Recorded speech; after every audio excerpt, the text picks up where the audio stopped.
bem, sejam mais uma vez bem-vindos ao Instituto Hugo de São Vítor, dentro dessa nossa semana, onde nós estamos falando de Quintiliano e a educação das crianças, não é? Estamos esperando aí o pessoal chegar, recapitulando um pouco o que nós vimos ontem, não é? Do quão Quintiliano é realmente preocupado com as primeiras fases da infância, assim, e compara muito a educação intelectual da criança com a educação física mesmo, certo? Da boa alimentação, dos bons exercícios, de um bom ambiente para que a criança desenvolva o seu corpo, e ele diz também, fala também da importância de também ser bom o ambiente intelectual, que as pessoas ao redor da criança falem corretamente, que não tenham conversas vazias, vãs e obscenas e tudo isso, não é?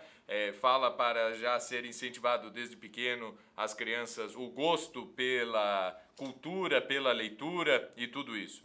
Mas houve uma pergunta, uma pessoa mandou uma pergunta com relação a isso, não é? Que o Quintiliano ele quer formar um orador, ele quer formar uma pessoa eloquente, certo?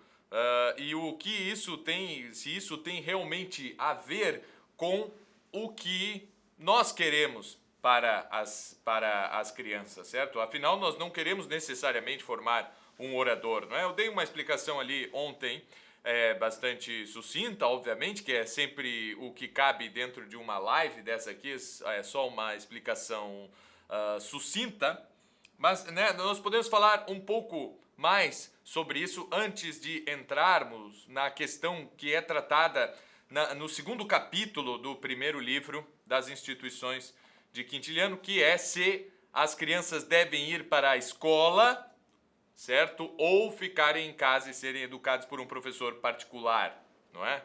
Questão aí entre mandar para a escola e homeschooling, uma questão bem atual e que Quintiliano já deu os seus prós e contras e tal, analisou a questão aí há quase 2000 anos atrás. Mas antes, não é, falemos um pouco sobre essa questão. Por que o Quintiliano quer formar um orador e por que mesmo assim, nós que, em princípio, não queremos formar um orador, também precisamos, também podemos crescer muito com essas ideias de Quintiliano. Pois bem, né, justamente, ele quer formar uma pessoa eloquente. E a questão é que a linguagem é o principal veículo para a aquisição de qualquer conhecimento, para a execução de qualquer profissão, é o principal veículo e aí, principalmente, para a aquisição das virtudes, certo? Alguém que não tem um pleno domínio da linguagem, muito dificilmente vai conseguir adquirir conscientemente e de forma, através da sua atividade mais elevada e mais interior, mais intelectual, as virtudes, certo? E eu não digo assim, a pessoa precisa ser um grande gramático e conhecer todas as regras da língua portuguesa para compreender a doutrina dos 10 mandamentos e dos pecados capitais e nada disso, formar bons hábitos, né? E tudo isso, não que isso seja necessário, mas veja bem, os 10 mandamentos, eles estão escritos, o catecismo, ele está escrito, certo? A doutrina de toda a moralidade, toda a doutrina espiritual, não é? Toda a doutrina ascética e mística, que compreende, digamos assim, esse ensinamento das virtudes, ela está escrita. E normalmente não está escrita numa linguagem, a não ser assim, desde o tempo de Santo Afonso, não é? Que se baseou em escritos já da Renascença, mas antes de tudo ninguém tratava de virtudes, claro que tratava, mas normalmente são escritos com linguagens metafóricas, são escritos com um discurso muito mais retórico do que um discurso lógico, não é? Para mover os afetos, para mover para a virtude, para mover para o bem, é importante, é muito mais eficaz que se utilize um discurso retórico. E aí nós vemos a ligação que a retórica tem com as virtudes, com a aquisição das virtudes, com a formação nas virtudes. Não é à toa que Alcuino, certo? Um grande pedagogo, tutor, não é? Ou preceptor ali da escola que Carlos Magno fundou junto ao seu palácio, ele justamente tem um tratado que se chama Da Retórica e das Virtudes, onde ele trata desses dois temas de forma conjunta. E já Quintiliano fazia isso, porque nesse capítulo 2, do qual nós vamos falar hoje, ou já estamos falando, e assim adentramos no capítulo 2, Quintiliano já diz, olha, não é possível que alguém seja eloquente sem ser ao mesmo tempo bom, sem ser virtuoso, sem ser um vir bonus. Não adianta ser dicendi peritus. E ele ainda diz, há muita gente que diz ser possível. Eu digo que não. A pessoa bem educada, ela é sim um dicendi peritus. Isso significa que ela tem total capacidade linguística, tanto ativa quanto passiva, uma pessoa que sabe ler bem e que sabe falar e escrever bem, mas antes disso é preciso que ela seja uma pessoa virtuosa, que seja um vir bonus e não somente um dicendi peritus. Ele afirma inclusive que isso não é possível. Depois, mais tarde, ele vai explicar melhor essa questão, mas ele só cita isso de passagem no segundo capítulo do primeiro livro. Certo? Então, assim, ser eloquente é sim ser bom. E todo isso aí eu não tenho mais dúvidas. Por mais que alguém não queira educar seu filho para ser um exímio orador, todo mundo quer educar o seu filho para ser bom. E como fazer isso? Eis que a criança chega à idade de 7 anos.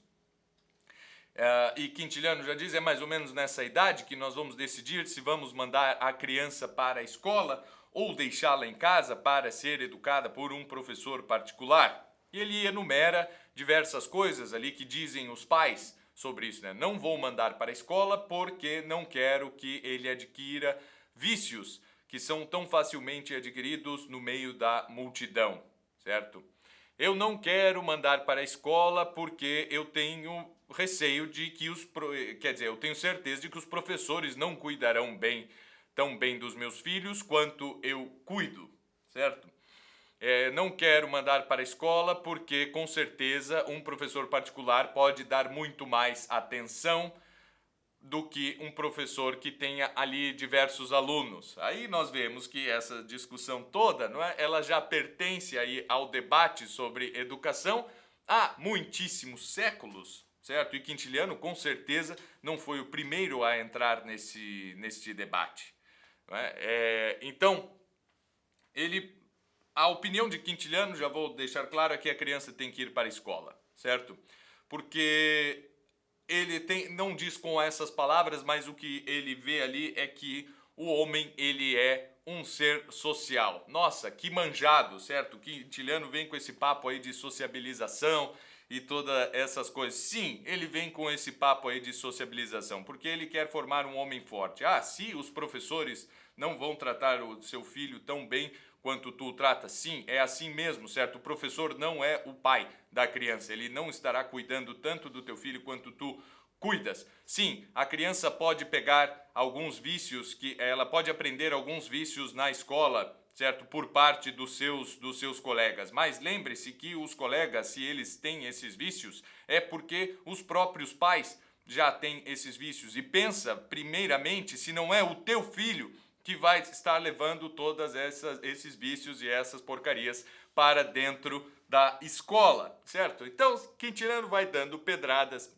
em todo mundo, certo? Ele, de forma alguma, diz assim, não, é impossível que a criança seja educada em casa e se torne um bom orador. Ele não disse, ele disse que, inclusive, depende muito da natureza das pessoas e da natureza da criança. Mas aí ele põe uma questão que hoje nós diríamos que é muito presente nos Estados Unidos, mas que é uma questão geral da natureza humana, que é a competitividade. E o maior benefício que existe na escola é o fato das crianças poderem competirem umas com as outras, certo? E olharem para o lado e verem que alguns são melhores e outros são piores em certas matérias e assim por diante. A criança ter meios ali para saber a quantas anda o seu desenvolvimento intelectual. Novamente, né, nem mesmo Quintiliano é um legislador em matéria de educação. Ele jamais conceberia, né, uma pessoa como Quintiliano jamais conceberia uma lei que obrigasse ou proibisse as crianças de serem educadas em casa ou que obrigassem a ir para a escola, e nem nada disso. Isso nunca teria passado na cabeça do pior dos ditadores da antiguidade. Isso só passa pela cabeça dos filósofos, certo? Não passa pela cabeça das pessoas com senso prático e que pensam no geral das coisas, certo? Quem diz que quem vai chegar à conclusão da obrigatoriedade da educação é a filosofia, e por acaso Platão e Aristóteles, em certo sentido.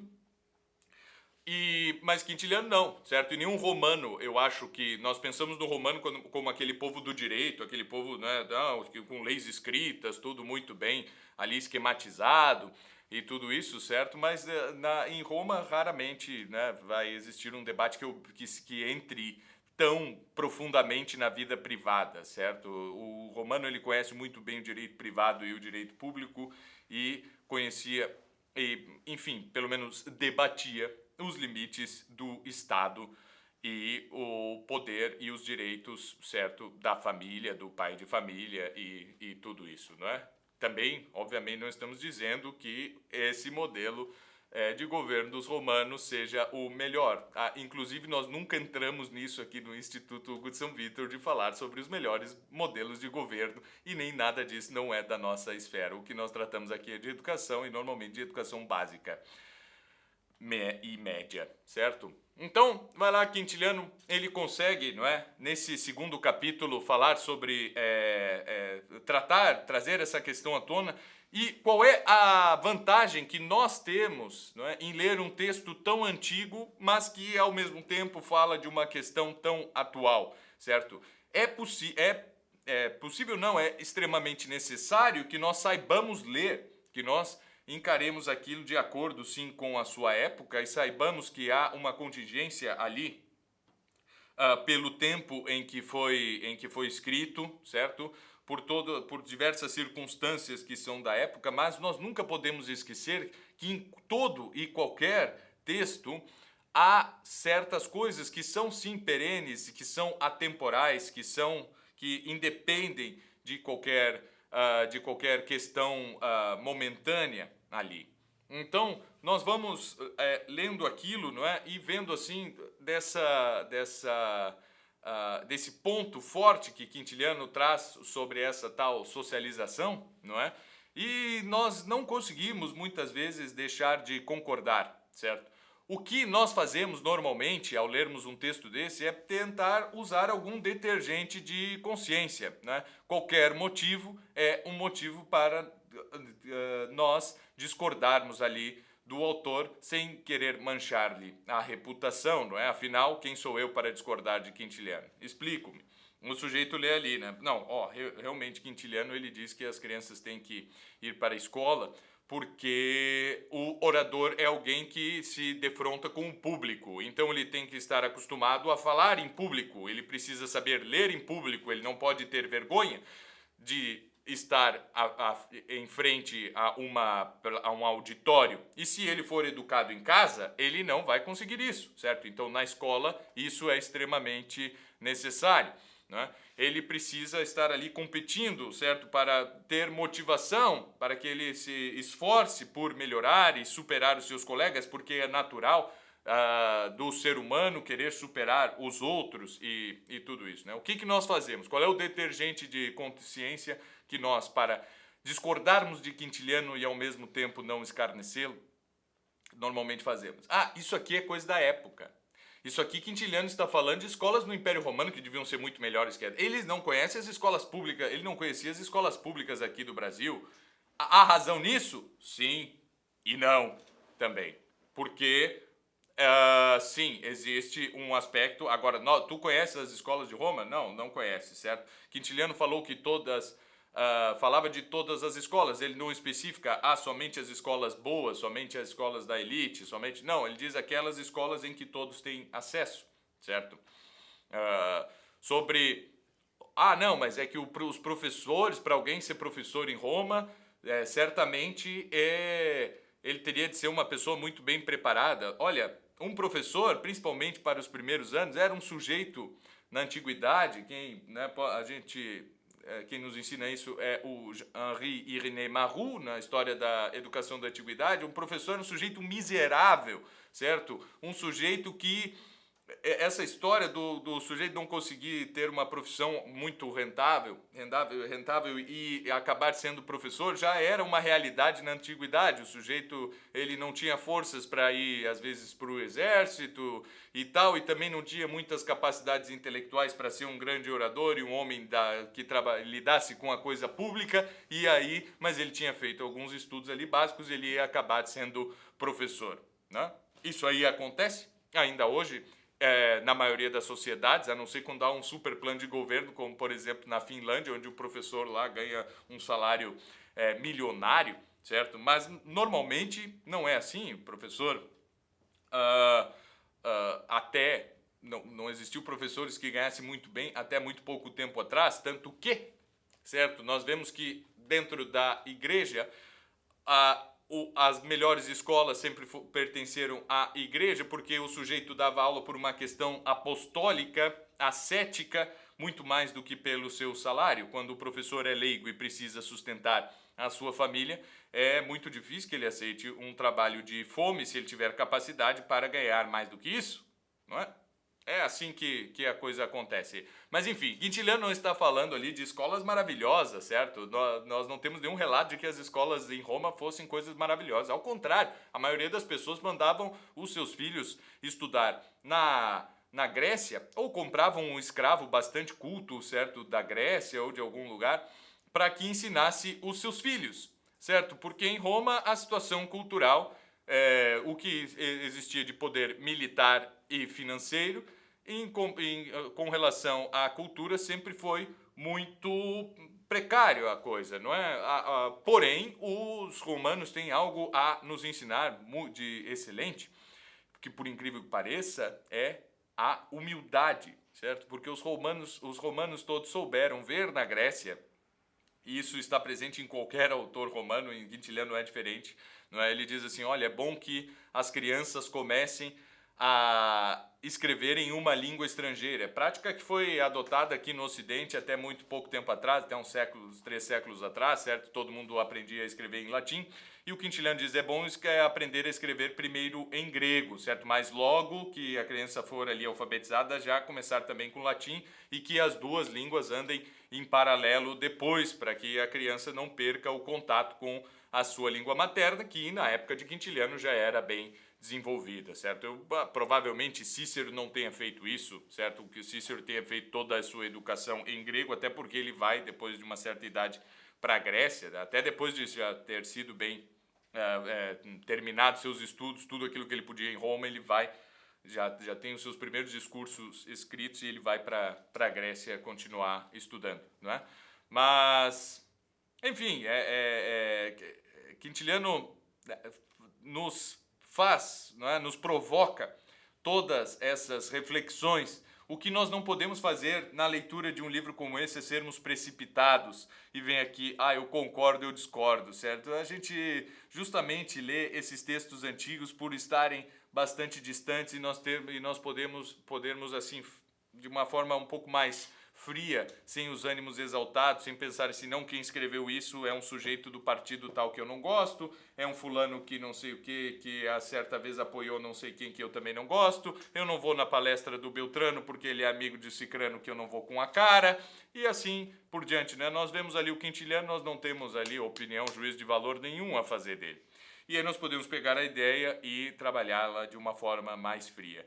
Se eu concordo com Quintiliano ou não, o que deve ser feito, pôr as crianças na escola ou deixá-las em casa e educá-las em casa? Não sei, sinceramente, não sei, certo?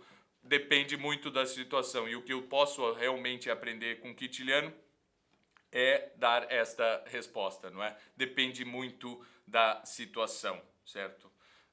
Os argumentos dele são todos válidos, certo? Essa historinha de socialização da criança não é algo novo aí que foi inventado nos últimos tempos, não, já está presente em Quintiliano e com certeza já estivera presente em muitos outros autores antes dele, até porque, né, nós vemos em Quintiliano um apego total à tradição, não é? Da onde Quintiliano tira todas essas ideias? É muito pouco da sua própria experiência enquanto professor, e ele já era um professor bastante respeitado e experiente quando escreveu esses livros, quando escreveu a sua obra, mas muito mais de biografias, certo?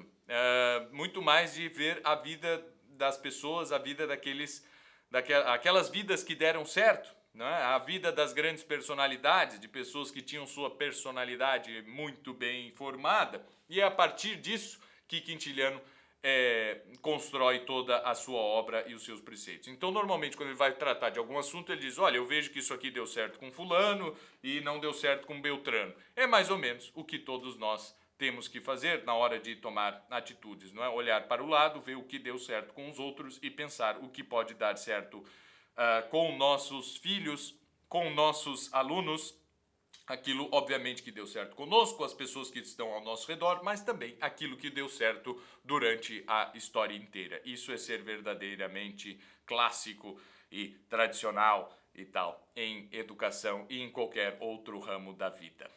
Amanhã, então, continuaremos falando de dicas ou conselhos mais práticos que Quintiliano nos dá sobre o aprendizado de línguas e sobre isto que é o principal veículo pelo qual nós adquirimos a nossa cultura e desenvolvemos as nossas capacidades intelectuais, que é a linguagem.